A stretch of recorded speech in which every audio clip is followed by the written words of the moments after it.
Okay,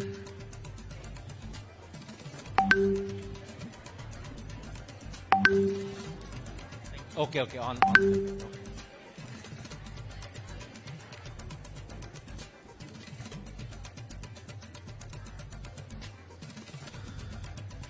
Namaskar everyone. So my name is Nilesh Oak. I was introduced, but I'll just give a brief summary. If I have to summarize my research work of say last 35 years, it is something like this. Everyone has heard of Mahabharata? Yes? So Mahabharata has close to 300 astronomy descriptions. And those descriptions are at the time of Mahabharata war. So there are 18 parvas. So right from the Udyog Parva to Bhishma Parva, Drona Parva, Karna Parva, Shalya Parva, Sautik Parva, Stri Parva, Anushasan Parva, Shanti Parva. You have all of them. They have these astronomy descriptions. How many of you were there for my morning session in the other room? Okay. So little bit of repetition for you. Just a little. Thank you. So just like you solve a jigsaw puzzle, how many of you, those who were not there in the morning, how many of you have solved a jigsaw puzzle growing up? Everyone knows jigsaw puzzle? Okay. What about the crossword puzzle? Yeah? So you are going to understand this just fine, and then I'm going to share something interesting.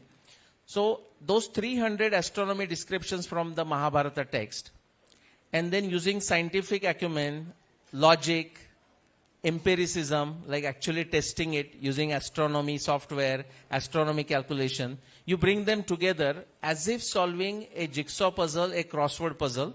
It takes you to one specific year, and that is the year of Mahabharata war, 5561 BCE.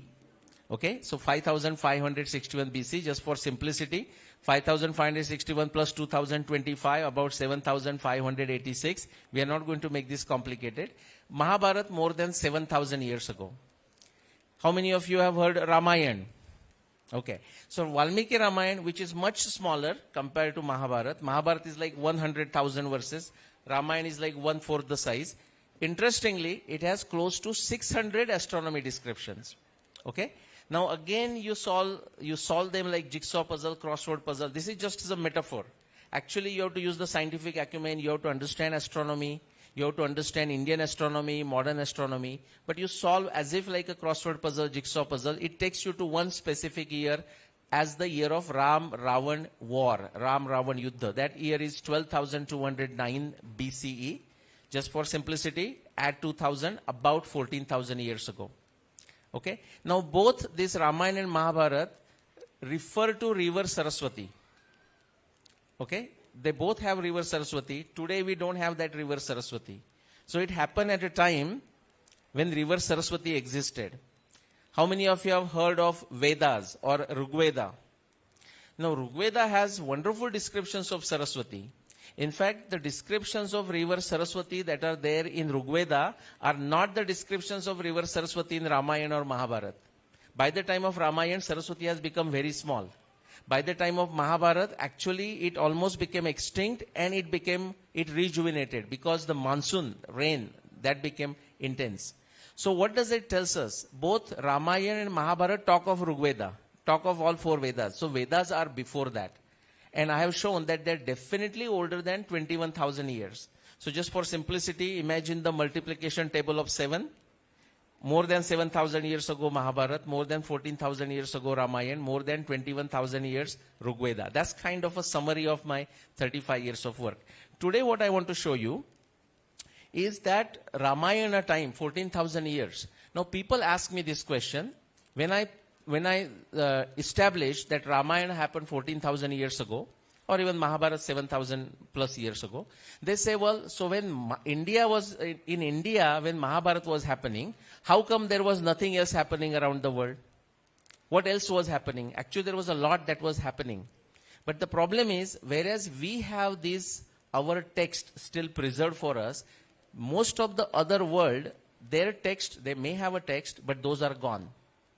In Egypt, you see those language scripts, written. That is basically like a different type of script. If you go to South America, Mayans, they had lots of books.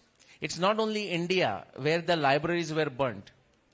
If you go to Egypt, which is where we are going to go just now, in Egypt, a huge library, Alexandria, was burned.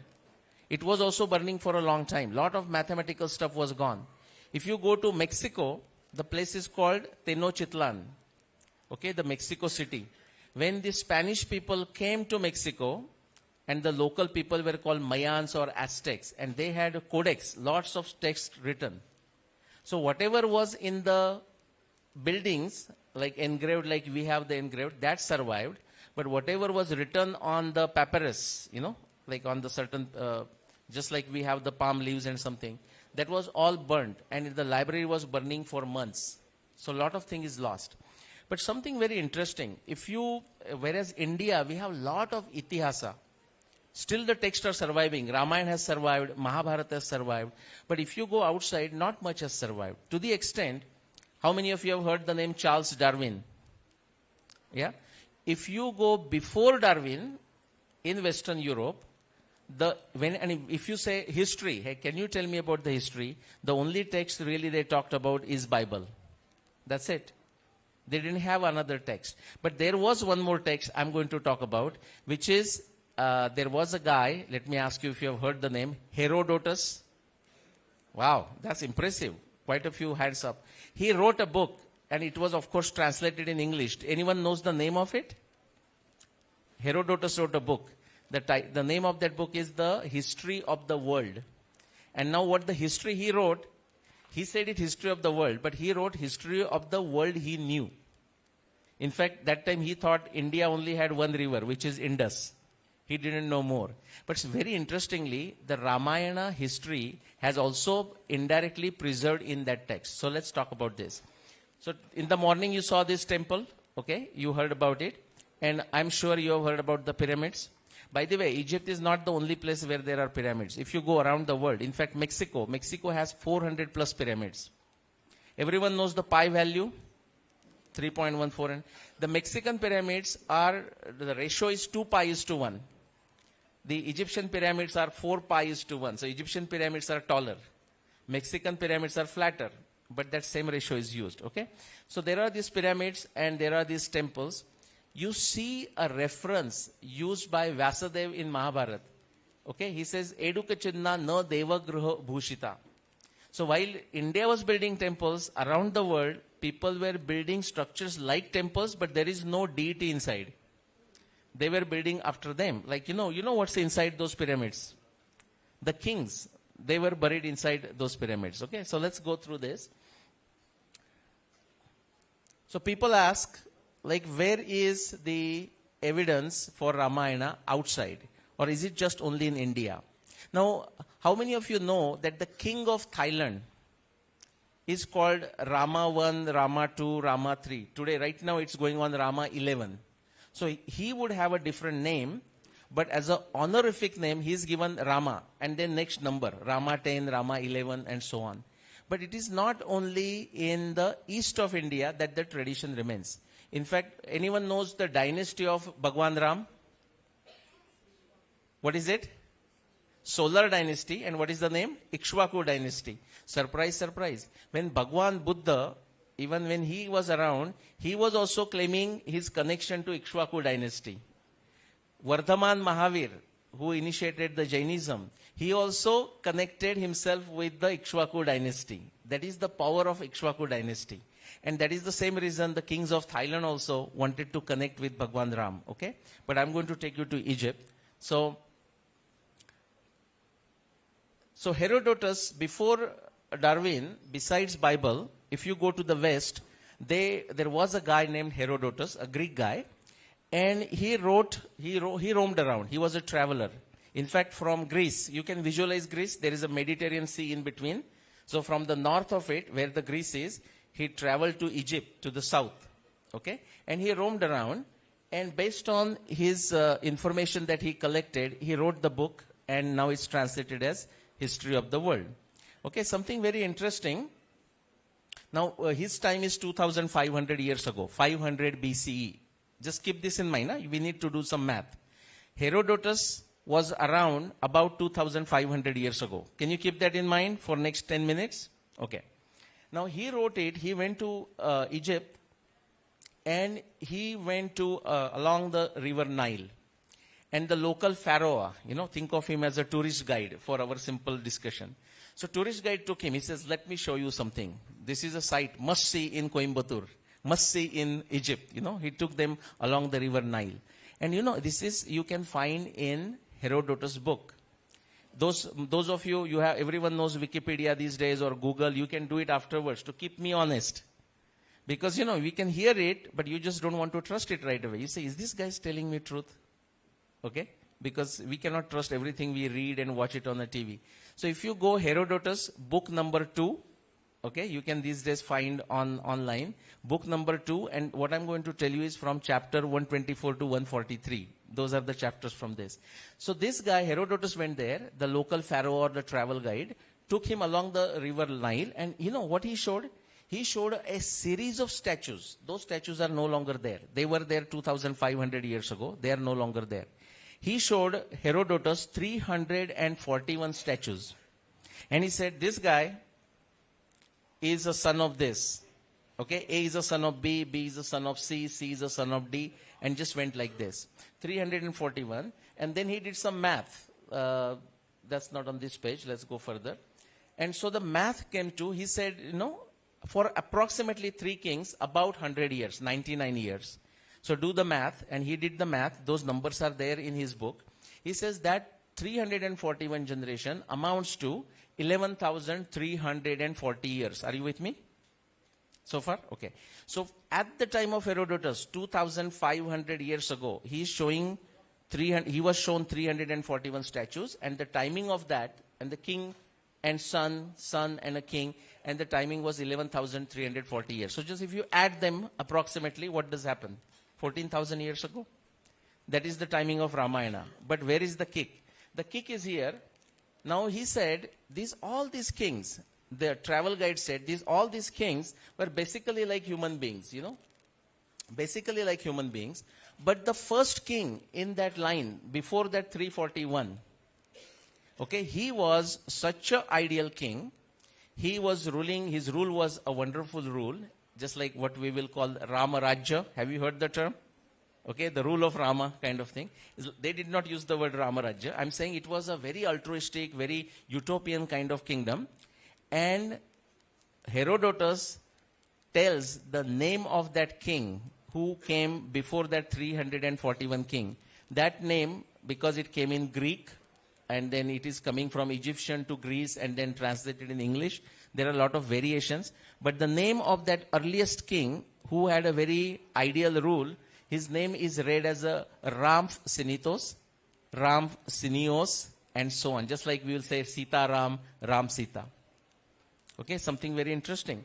But you can go further. See, so just like Ramarajya, but you can go further. Just like in Thailand, we have Ram 1, Ram 2, Ram 3, Ram 4. Have you heard of some similar names in Egypt? Rameses. How many of you have heard that? Rameses. Very good. Rameses 1, Rameses 2, Rameses 3, Rameses 4. Basically, it's a short form of that Ram Sita again. Okay? And the timing exactly matches. So that's Ram Sinitos. That is the very first king, ideal king. And of course, on the east side, you have this in Thailand, which I already talked about, but you also have this in the West. About 25 years ago, I went in Syria. Now it is not very safe and easy to go to Syria, but connected with oil gas industry. I was in Syria. I went from America side, and so we installed something there. And then local, a very grandfatherly figure, he just saw me in a very rural part where we established the power plants. And he said, "Where are you from?" So, of course, there was no point me saying I'm from America. That's not what he meant. He could see me and said, "Where are you from?" So I said, "I'm coming from America, but originally from India." He said, "Yeah, let me ask you a question." He says, "Our country's name, like Syria, what is the meaning of it?" So I said, "I don't know. But do you know how they say Syria?" Because Syria is an anglicized word. Okay? The way they say is Surya. So when he said Surya, I said, "Do you mean like something to do with the sun? Like in the Hindi Surya?" He said, "Yeah." And so even like 30 years ago, at least the grandparents, folks, their generation, they had this memory that they belong to the solar dynasty. Okay, so actually on the west also, if you go to the west of India, you see this influence of Bhagwan Ram. If you go to the east of it, you see the influence. I don't know how many of you knew, but in Philippines, how many of you are in the 8th grade, 8th class here? In Philippines, I don't know if you are taught Ramayana here, but in Philippines, they do teach Ramayana in the 8th grade. Okay, their version of Ramayana, but they do teach it. And Shantanu Gupta ji is with me. Just a few days ago, we were in Jabalpur at the World Ramayana Conference, and we had people from 17 different countries. Huh? All talking about Ramayana. So we don't talk sometimes as much, but people are talking about it.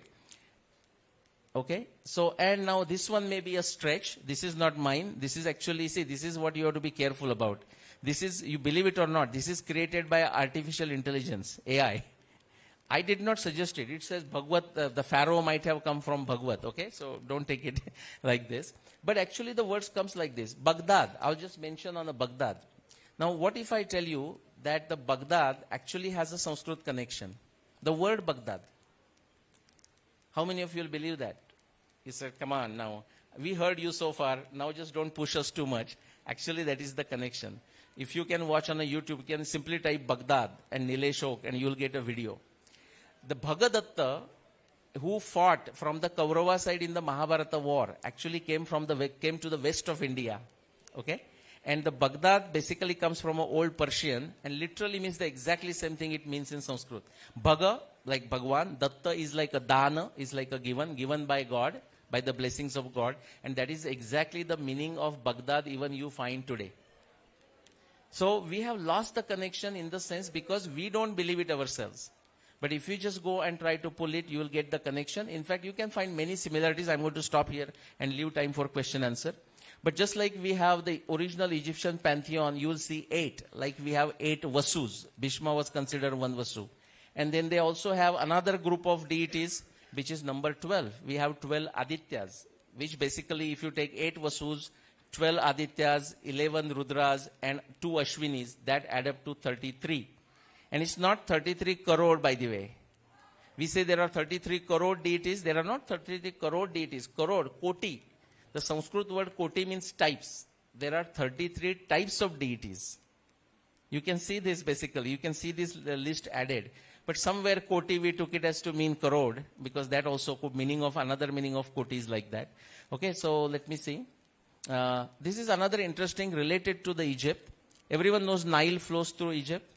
Now, what they were doing about like 300, 400 years ago, they knew Nile, but they wanted to find out the origin of Nile, just like Gangotri, the origin of Ganga. And that area was not very easy to explore. There was deserts and then forest once you go into Central Africa.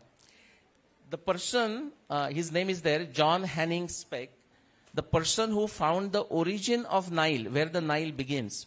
Actually, he writes in his book, and you can find that book even now, he says he made use of the Indian maps of Africa.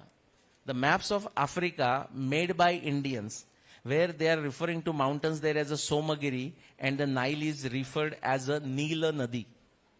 Okay, so the Indian maps were useful, and they were used by him to find out the origin of Nile. There was a morning session where I talked about Sugriva's Atlas. Sugriva is a map maker 14,000 years ago. And essentially Sugriva knew from South America all the way to Central Europe and from Arctic Sea all the way to Antarctica. So that's the kind of, so he talks of Soma Mountain. Then let me stop here. And let's take any questions if you have. So essentially you can start with the myth. And that's how the science works too, by the way. History works like that. Geography works like that. But also science works like that. The greatest name in science, his name is Sir Karl Popper. He was a professor at London School of Economics. Do you know what he says? How does science progresses? He says science begins with the myths and a criticism of myths. So you take a myth, but for a minute you say, what if it is true? And you try to analyze it. Maybe what they believed is not necessarily the final truth, but it takes you closer to the truth, whether it is science, whether it is geography, whether it is history. Thank you. Dhanyavad.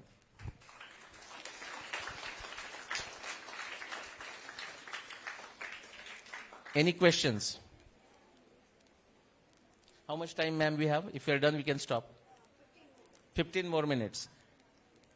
And we can stop and take a break also. We don't have to use 15 minutes. Okay? But if there are any questions, we can do that. And you can be very provocative. You don't have to be very polite in asking. You may say, hey, you said this, but I don't believe this, and here is why. And we can discuss that. No? Okay, if there are no questions, I will say why there are no questions and we can stop. There are only two reasons why there are no questions. Have you heard those before? Have teachers told you? Two reasons.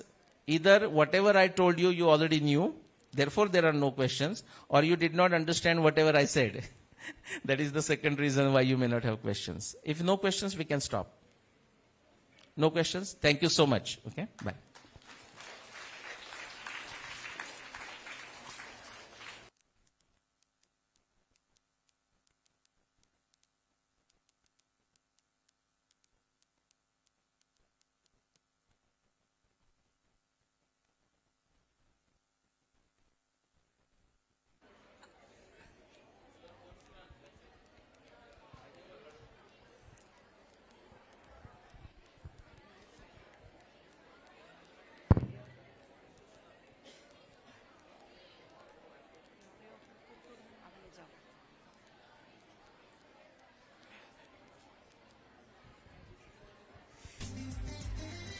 I request our Nija to hand over the memento to Mr. Nilesh.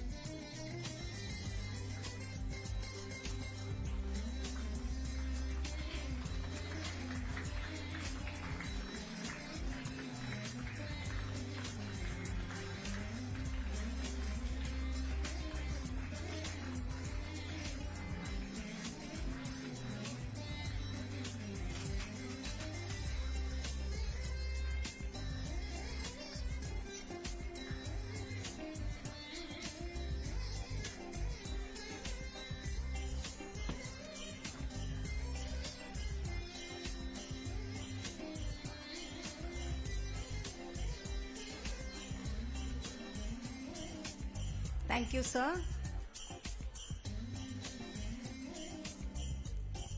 Our next session will be at this hall by Mr. Shantanu Gupta.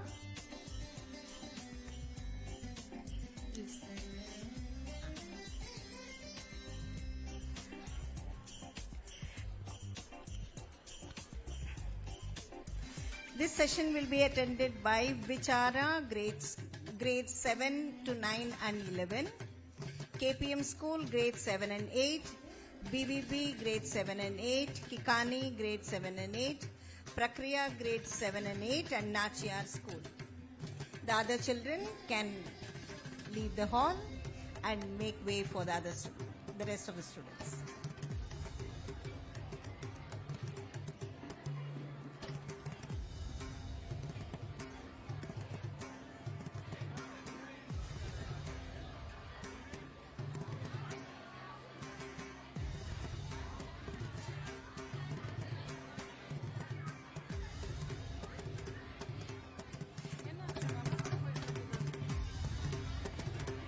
Teacher coordinators, kindly get Vichara